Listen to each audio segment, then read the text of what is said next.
আমরা ইরানের পিকঅ্যাক্স মাউন্টেন ধ্বংস করতে যাচ্ছি, ইরানিদের প্রস্তুত থাকতে বলুন। মার্কিন প্রেসিডেন্ট ডোনাল্ড ট্রাম্পের এই একটি হুমকিতেই এখন তোলপাড় পুরো বিশ্ব।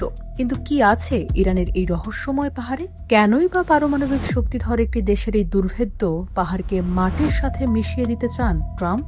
সাধারণ কোনো পাহাড় নয়, এটি আসলে ইরানের সবচেয়ে সুরক্ষিত এবং গোপন এক পরমাণু দুর্গ, যেখানে প্রবেশ করা তো দূরের কথা, আমেরিকার শক্তিশালী বোমাও এর ভেতরে পৌঁছাতে পারে না। কি লুকিয়ে আছে এর গভীরে? যুক্তরাষ্ট্র ও ইরানের মধ্যে চলমান সামরিক সংঘাত যখন এক নজিরবিহীন ও অনিশ্চিত রূপ নিচ্ছে, ঠিক তখনই ইরানের পিকঅ্যাক্স মাউন্টেন নামের একটি পারমাণবিক কেন্দ্রে হামলা চালিয়ে তা গুড়িয়ে দেওয়ার নতুন হুমকি দিয়েছেন ট্রাম্প। রাজধানী তেহরানের দক্ষিণে অবস্থিত অত্যন্ত সুরক্ষিত এই পারমাণবিক স্থাপনা ধ্বংস করার ট্রাম্পের এই হুমকি বিশ্বজুড়ে নতুন করে যুদ্ধ আতঙ্ক ছড়াচ্ছে। সংবাদ মাধ্যমের প্রতিবেদন অনুযায়ী এটি ইসলামিক প্রজাতন্ত্রটির অন্যতম সবচেয়ে সুরক্ষিত একটি স্থাপনা। কিন্তু স্থাপনাটির নেপথ্যে কি রহস্য রয়েছে? তেহরানের দক্ষিণাঞ্চলে অবস্থিত পিকঅ্যাক্স মাউন্টেন মূলত একটি প্রাকৃতিকভাবে সুরক্ষিত পাহাড়। এর মাটির গভীরে রয়েছে দুটি বিশাল টানেল ও সুড়ঙ্গ কমপ্লেক্স। মার্কিন গোয়েন্দা প্রতিবেদন অনুযায়ী বাংকার বিধ্বংসী শক্তিশালী বোমার আঘাত থেকে রক্ষা করতে স্থাপনাটি পাহাড়ের শত শত মিটার গভীরে নিরেট গ্রানাইট পাথরের নিচে খনন করা হয়েছে, যার কারণে একে পুরোপুরি ধ্বংস করা অত্যন্ত কঠিন।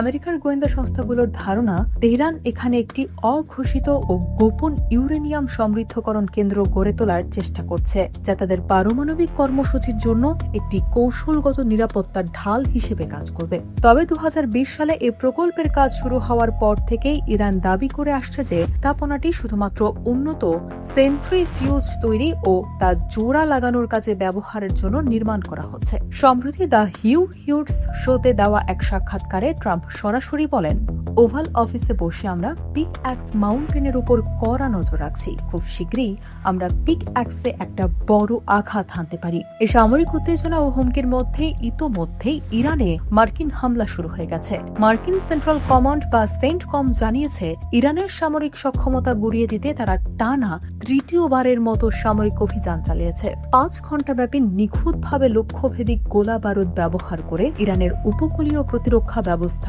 ক্ষেপণাস্ত্র ও ড্রোন ঘাঁটি এবং নৌ সক্ষমতা লক্ষ্য করে এই হামলা চালানো হয়। ইরানের গণমাধ্যমগুলো জানিয়েছে, দেশের দক্ষিণাঞ্চলের বেশ কয়েকটি এলাকায় শক্তিশালী বিস্ফোরণের শব্দ শোনা গেছে। কিস, কেশম ও আবু মুসা দ্বীপ এবং বন্দর আব্বাস ও জাম শহরে বিকট বিস্ফোরণ হয়েছে।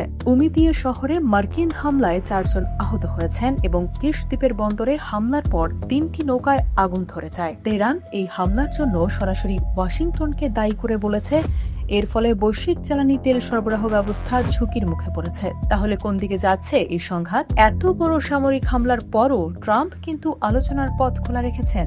তিনি জানিয়েছেন, হামলা ও অবরোধ অব্যাহত রাখলেও যুদ্ধ অবসানের লক্ষ্যে ইরানের সঙ্গে একটি চুক্তিতে পৌঁছানো অবশ্যই সম্ভব।